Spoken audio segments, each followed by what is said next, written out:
Anita's Guide to Simple and Easy Cooking. I'm Anita and today I will show you how to make ghee using butter.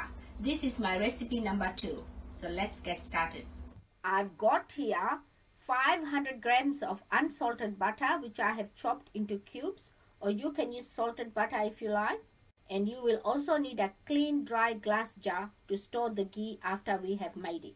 Take a saucepan, put it on medium heat, add chopped butter and heat it until the butter has melted. Once the butter has melted, give it a mix, lower the heat and continue cooking. You will see foam and bubbles forming on the top, which is the water in the butter. What will happen is the water will evaporate and the milk solids will settle to the bottom of the pan, and you will see clear yellow liquid coming to the top.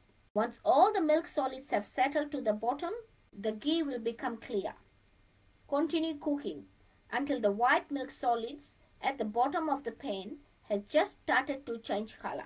Turn the heat off and let the ghee sit on the warm stove for 2 to 3 minutes as it will continue to cook, and you will notice the milk solids at the bottom getting darker. This is perfectly fine. Strain the ghee into a clean glass jar using a metal strainer, and you can scoop the foam off on the top using a spoon.